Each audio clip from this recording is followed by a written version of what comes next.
তার নাম ছিল তামিম।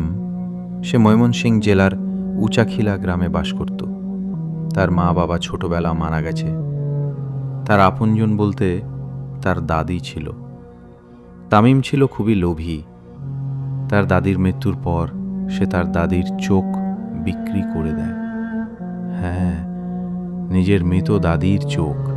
এতে সে অনেক টাকা পায়।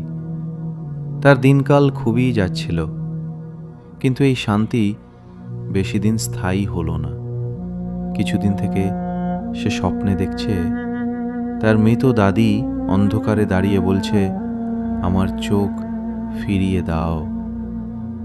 তারপর থেকেই সে প্রতিদিন স্বপ্নে দেখত দাদি বলছে, আমার চোখ ফিরিয়ে দাও, ফিরিয়ে দাও, ফিরিয়ে দাও বলে বলে কান্না করছে। তা দেখে সে ভয় পেয়ে যায়। সে একজন ভয়ালো চেহারার কবিরাজের কাছে গেল এবং সমস্যার কথা বলল। কবিরাজ তার কাছে জানতে চাইল সমস্যাটির আগের ঘটনা।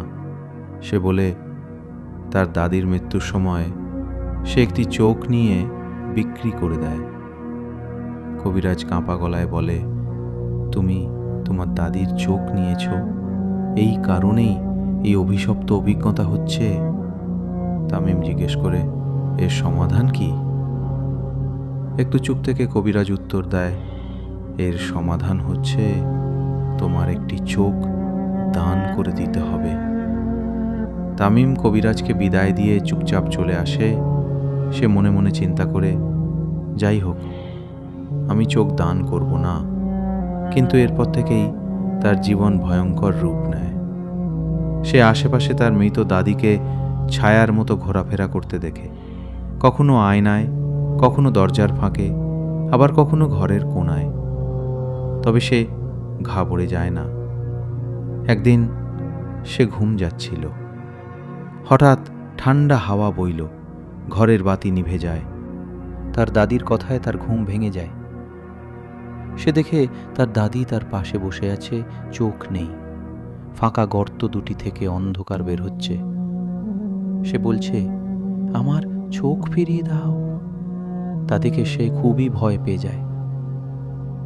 এর কিছুদিন পর ভীত তামিম তার এক চোখ দান করে দেয়।